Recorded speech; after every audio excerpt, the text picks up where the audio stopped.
So the floor is yours. Awesome. Thank you very much for the lovely introduction. Thank you for helping set up the talk. So the way I structure the presentation is actually in three parts.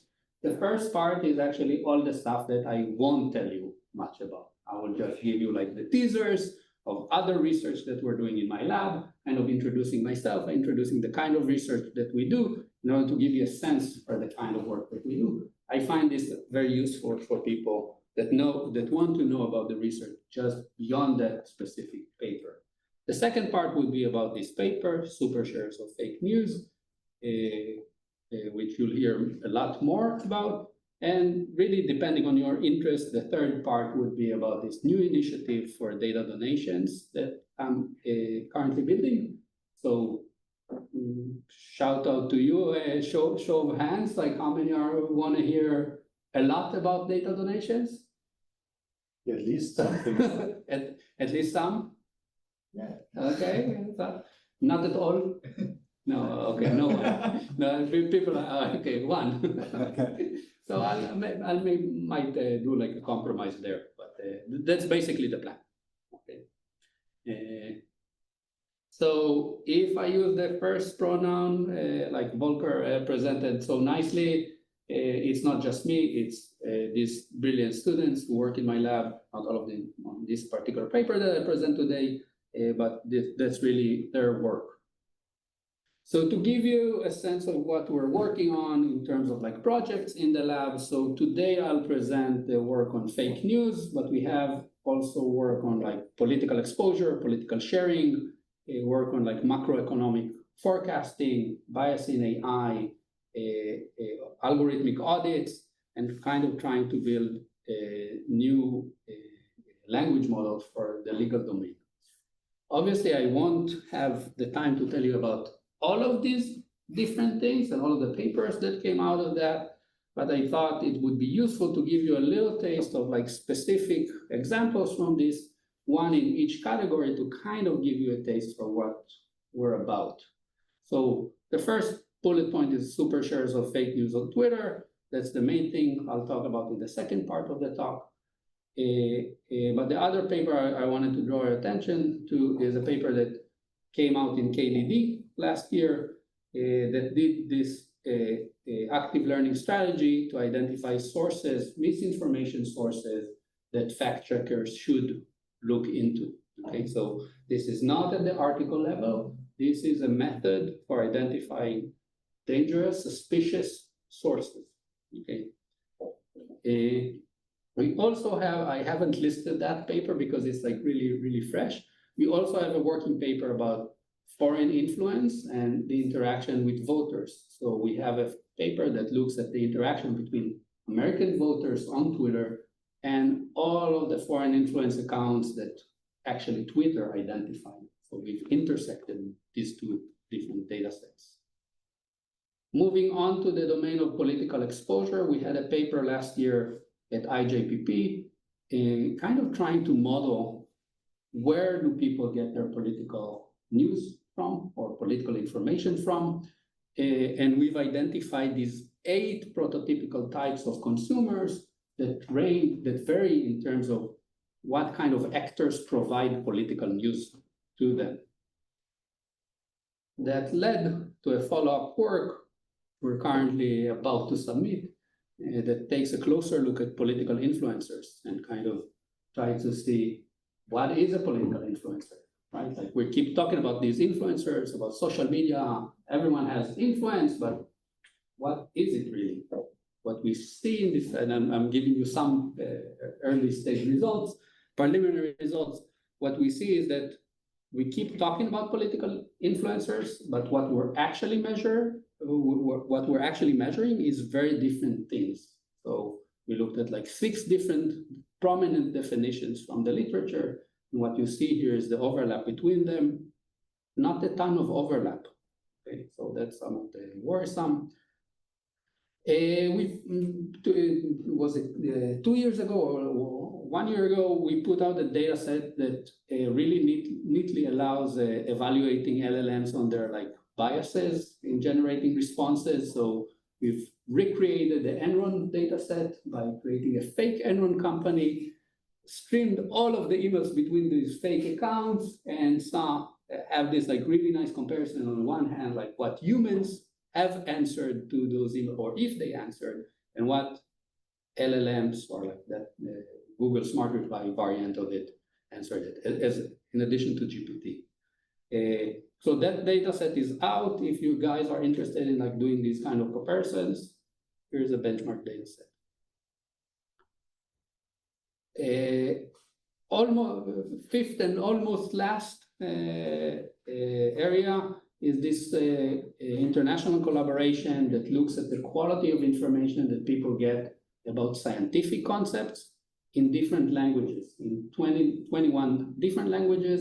This involved like a tremendous amount of effort from like different science communication scholars who actually read in depth the content that children, really, our children would get on the internet in their native language, and decompose this into like different components of quality.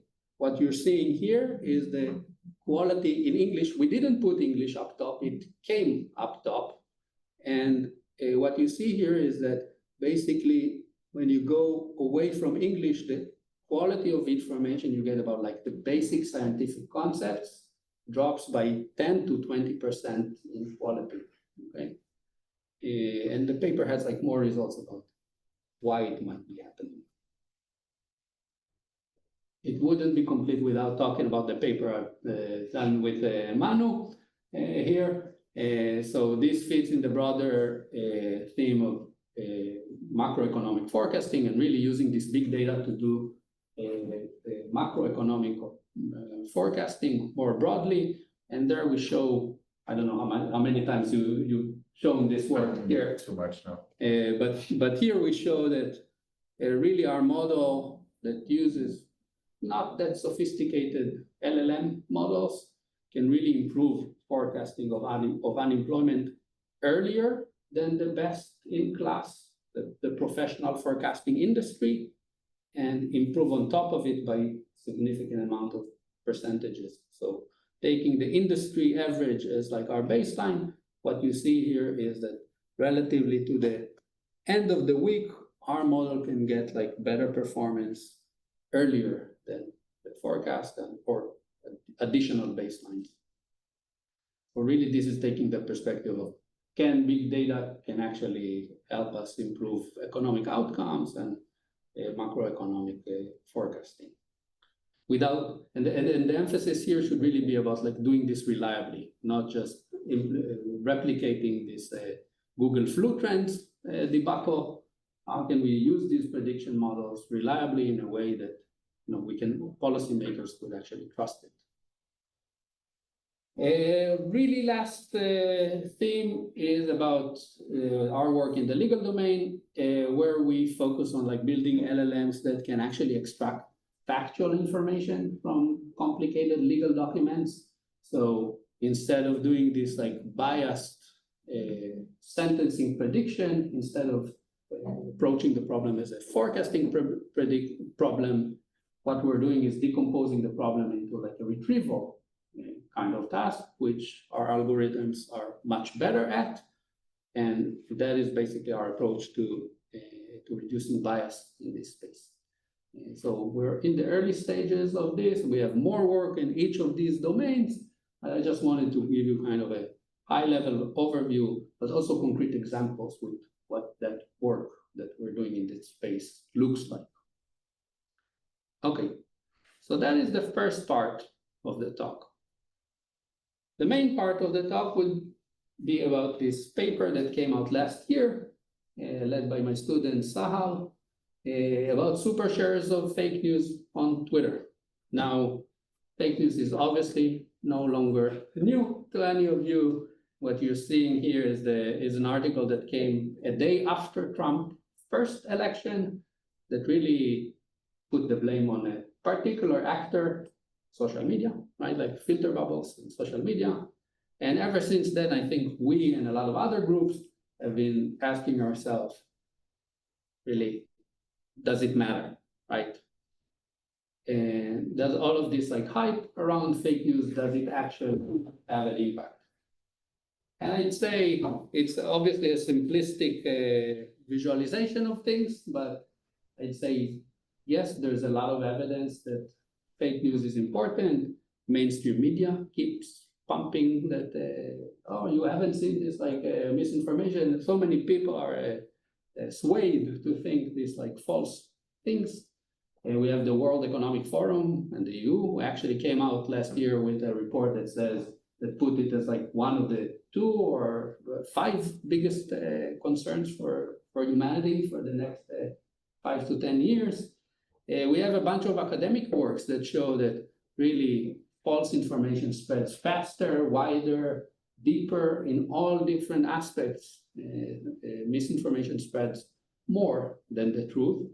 And we have other works that actually say it's not really the misinformation that spreads, it's the mainstream media that reports on the misinformation and actually spreads the falsehoods even further. Since then, a lot of work has been done. I'm obviously not going to cover all of the work there.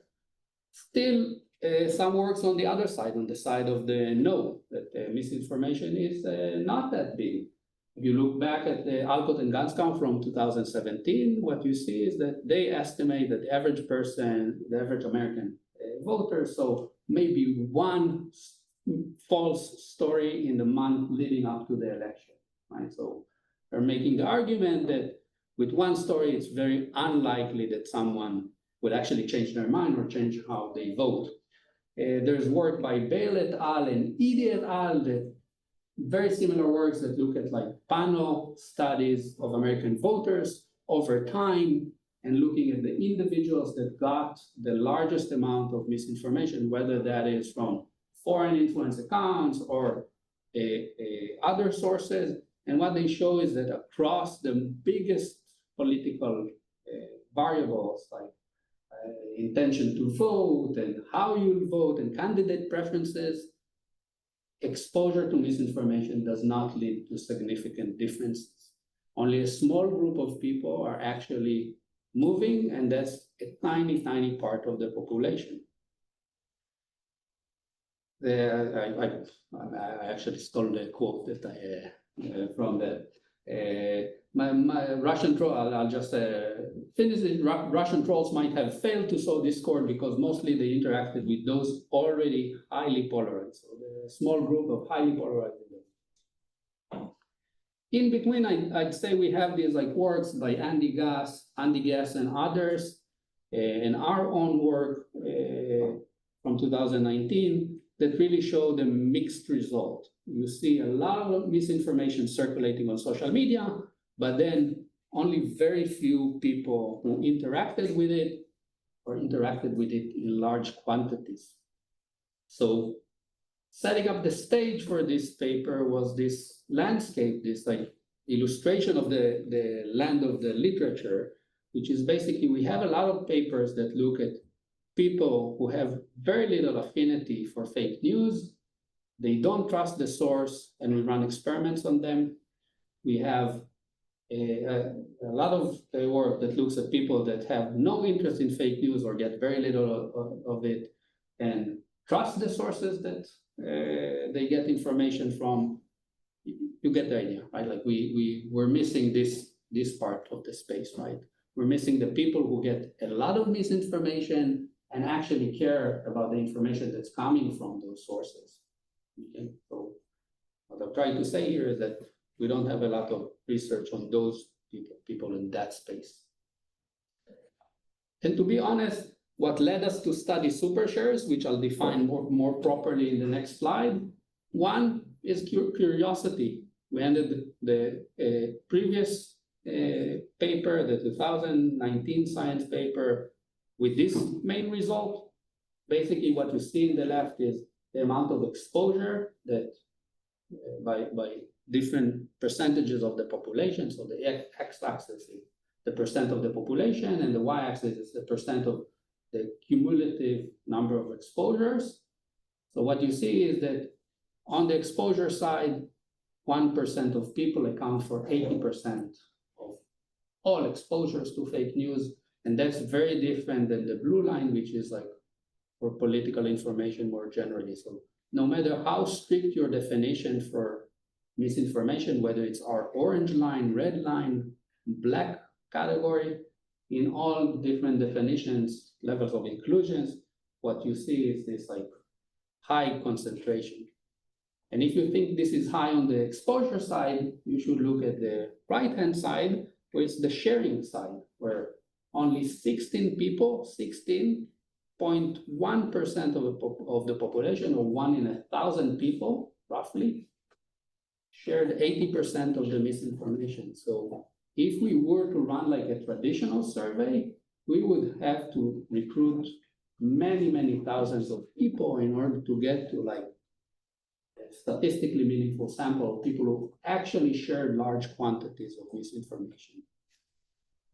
So that is kind of where we ended the previous paper, and we were really curious about who these people are, right? Like we called them Supersharers. We had like a sample of 16 people, right? They account for 80% of the misinformation shared by voters on Twitter.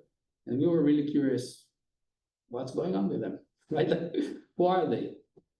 So curiosity was one, their impact on the entire ecosystem was the other thing. And we really thought that like studying Supersharers really gives us a fuller understanding of fake news sharing. So not just like the people who share very little of it, but also the extreme behavior, which ultimately enables us to think of ways to devise interventions if the platforms are willing to implement them. But that's a different topic. So really, to put things neatly, we asked in this paper 3 research questions. The first one is, are Supersharers important, right? Like if they're like such a tiny part of the population, should we care? Are they important and for whom? Second is, who are the Supersharers? And third is really, how do they do that? And so is it like bots that coordinate the posting? Is it like people who collaborate as like cyborgs? Is it like something in between? What's going on there? Now, I wouldn't be a computer scientist if the story within the story wasn't about methodology. Okay, so pay my dues for my computer science training. Really, the story within the story is, how do we answer these research questions? So in order to identify voters on Twitter, we came up with this, and that's not just me, that's the entire laser lab where I did my postdoc. We came up with this like matching process where we take 2 public resources. On the one hand, a large dump of like Twitter data. On the right-hand side, the voter records, public voter records in the US. We match them through an elaborate process of like careful identifying people who are unique in both data sets and matching those 2 records if and only if a person with the same exact name existed in both data sets. So in this example, Kenny Joseph on Twitter is matched to Kenny Joseph from Massachusetts because Kenny Joseph is the only Kenny Joseph in Massachusetts, in that state. And Kenny Joseph is also on Twitter the only account with a location in Boston, Massachusetts, which matches. In this case, I'm not matched to another Nir Grinberg in New York because there's another Nir Grinberg in New York, and we don't know if I'm matching the other person in New York. And if you're like me, you're probably thinking in the back of your mind, like, is this really representative? So back then we looked at like the comparisons from like a Pew sample of like American voters on Twitter, and we show basically that in terms of like standard demographics, our estimates from this elaborate matching process are roughly the same. Now there's like a separate paper that takes a deeper look at like this comparison and finds largely similar results. So there are differences. I'm not claiming that this panel is representative, but it's pretty close to representative. We call it reflective of the US population. Okay. So that's the panel. You cannot have a talk about fake news without defining and specifying how you operationalize the thing. So here we're using the same definition at the source level, so not distinguishing true stories from a low credibility source, vice versa. Operationally, we're just using this like NewsGuard list of domains that we've improved a little bit. If that's interesting, I can talk about it afterwards. So basically, source level definition, distinguishing low credibility from high credibility sources. 3, how do we measure importance? So importance is really a complicated construct without a specific metric that captures it. So we looked at a bunch of metrics. We looked at the reach among panelists, how many people do the Supersharers reach in this like large sample of voters. We looked at their positioning in the network, so topology. We looked at engagement with their content, so whether like people engage with their content or ignore their content. We looked at who follows them and how much fake news do they provide to the people next in line, and a few other measures that I'm skipping. 4th, how are we quantifying exposure? So this is like relevant for like the audience metrics. So basically we have this like panel members in the middle. On the left-hand side, you have these like followees, the accounts that the panel members follow.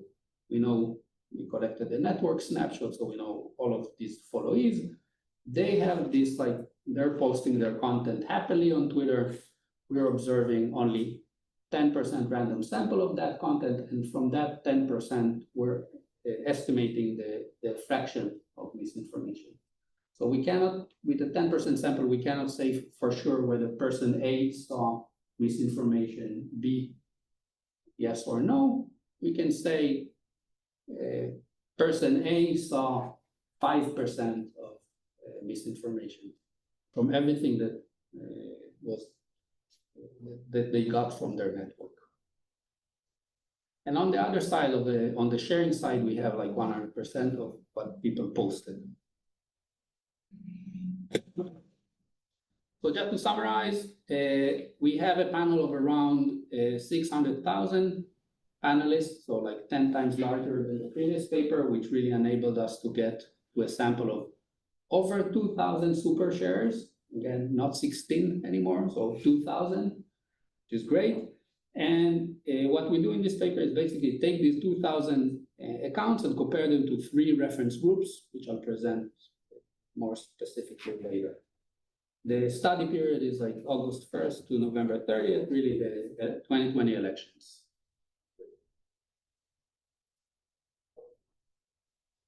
Okay, I teased you enough with the methodology and like matching and all of that stuff. Feel ready to move to the results. So what did we find? We found similar to the 2016 election, up top what you see is what fraction of fake news sources take in the aggregate of everything that people share. Okay, so what you see is that on an average day, people shared about like volume-wise, people shared about like 7% of links to low credibility sources. What you see in the blue bars is that 7%, like 5%, is coming just from the Supersharers. So this like extra 2% is from the rest of the population, the rest of the 99%, and like the tiny fraction of Supersharers account for the 80% of that volume. That's what it looks over time. Okay. Contrary to the 2016 election, in 2020, Supersharers or misinformation didn't stop after the election. It actually ramped up, which you see here on the right-hand side. A lot of the content there is like disputing the election results and all of that context in the US elections. Okay. Bottom left, you see that the Supersharers still account for like 80% of content, and the black line represents political news more generally. So you see this distinction. And on the bottom right, you see that Supersharers, the placement of Supersharers is very, very high in beans that share a lot of political content more generally.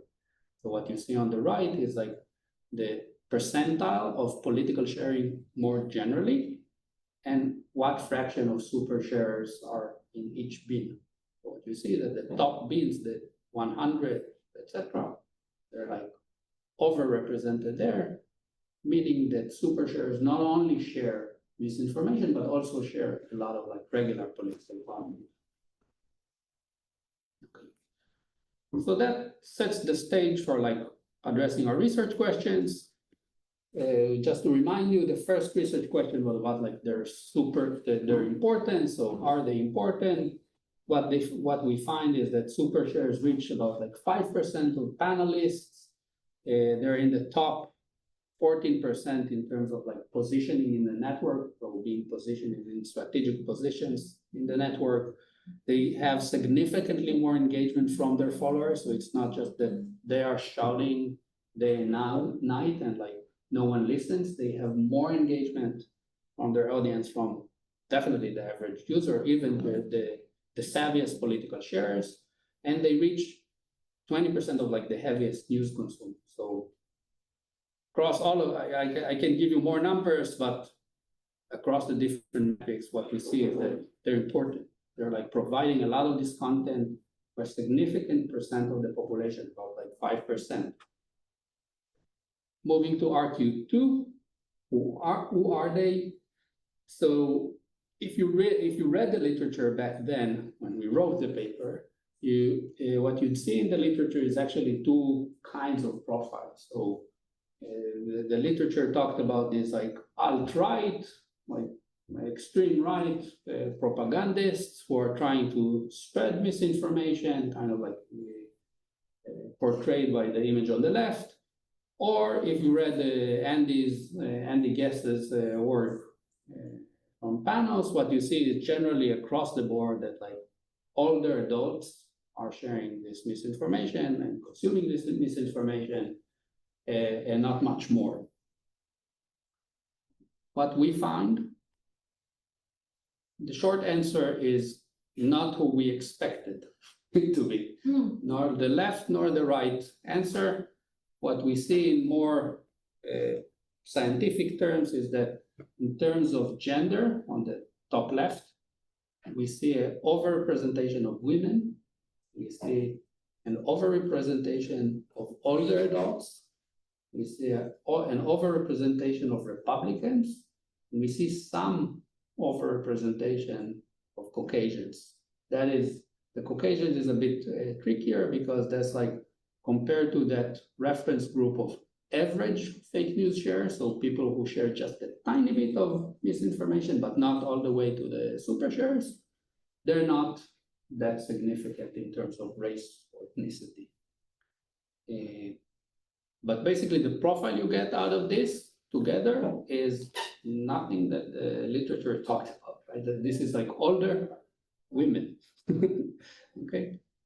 We even know the specific states where they're like overrepresented. So you can see Arizona, Texas, Florida, some states that they have an overrepresentation of these super shares, even more than just like you would get from like just incidentally sharing misinformation. Okay, so that's in terms of profile. Finally, how do they share this? So really ruling out automation is a nasty business. I don't have a nicer word for this. So we cannot know for sure that they're not automated cyborg bots scheduling using any of the sophisticated techniques to fool us. But we can tell you what we ruled out. And what we ruled out is that basically we use the standard techniques for quantifying whether an account is a bot. They didn't show up as significant. We looked at their temporal patterns of posting. They didn't show any regular patterns of posting. In terms of like metadata for using different apps, there's no sign for like using automation. What we did find as the biggest difference is that we see a lot more retweets. Okay, a lot, like 75% of content is retweets, okay? And what we see is a lot of retweets and persistent activity. So day in and day out, they show up and retweet, okay? Can we rule out that there's some sophisticated form of automation behind this? Not for sure, but we've matched the standard in the literature and exceeded it to some extent. And what we're seeing is a pattern that looks very human. People who are persistently pushing this content every day for some period of time, regularly. So wrapping up this part, we don't have a very good theoretical account for why these demographics showed up like significant here. We did not anticipate that older women would be overrepresented in this data set. We could predict the age aspect based on literature, but again, there's no consistent portrait of like what a super sharer look like. This work definitely exposes this vulnerability of like social media platforms for like low tech manipulation. So stuff like very concerted effort by small amount of people to just like change the discourse for many, many others. And another important point here is that that's not like the super sharers are shouting into a void, right? They have substantial reach. They reach like roughly 5% of people. They provide a lot of the exposure for them. It's hard to imagine that those people, those consumers of fake news from super sharers, not directly from the sources, but from people in their network, are doing that just incidentally, right? So it seems like there's a market for this misinformation, and until we understand this like social dynamics better, till we look at these like pockets more closely, a lot of the interventions would be kind of like at the 10,000 feet level. Okay, so wrapping up this part, kind of trying to move forward, think about this as like, well, okay, cool, we looked at this like super share phenomena. It's hard to imagine an equivalent offline, but maybe that's like a unique online thing. Okay, Twitter of like 2020 is not Twitter or X of 2025. What do we do about it? What do we learn from this study more broadly? So I think Supersharers is an interesting example for like a rare event of something that we can do with big data that we cannot do otherwise. We wouldn't have been able to identify these Supersharers. We wouldn't be able to look at this like massive footprint on the media ecosystem unless we had the big data to accompany this, right? Like we didn't anticipate this level of concentration. This is something we discovered from the data after this elaborate matching. This component is super important for understanding the ecosystem and for understanding how interventions should work here. It couldn't be preconceived, right? It's not something that you can get from a sample of like 5,000 or even maybe 50,000 people, because then you would have 50 super shares, right? That's a tiny, tiny sample. So really the big question here, especially on the policy question, is like, how can we do this kind of research going forward? How can we get this kind of visibility going forward? That's where I'm getting to the third part of the talk that's really about like data donation platform that I'm working on nowadays. Sorry, you have to hear about it. It was a misunderstanding. Just totally fine. So at the moment, temporary name is like Vox Populi platform, which is basically trying to be an add-on to these like other initiatives for data donations. Really, we're not trying to reinvent the wheel. We're trying to do the least amount of work that adds like important value to existing platforms. I know GACES have an initiative like this. You probably are aware of the National Internet Observatory Northeastern. we're looking to add to this, and what we're looking to add into this space is the capacity for people to donate data from end-to-end encrypted networks. What are end-to-end encrypted social networks? That's the WhatsApp, Signal, Telegram of the world. And I'm not talking about like the public channels that, you know, maybe you can scrape. I'm talking about people donating group level conversations, but with their consent, okay? So that's an important distinction. The requirement here is really, what's new here is really that even the platforms kind of don't have access to the content because by definition, it's end-to-end encrypted, so they don't get to see the content. Okay. So the goal here is to give civic society the visibility into these like end-to-end encrypted social networks and build a research infrastructure that supports this data donation in a manner that's secure, privacy preserving, and ethical, which is a mouthful. In other ways, we're looking to do this like above board, okay? So people are aware of what they're donating, they're opting in to donate their data, and they're in control. We're looking to do this like GDPR in a GDPR compliant way, not to suck in all of their data, and there are multiple layers of protection there.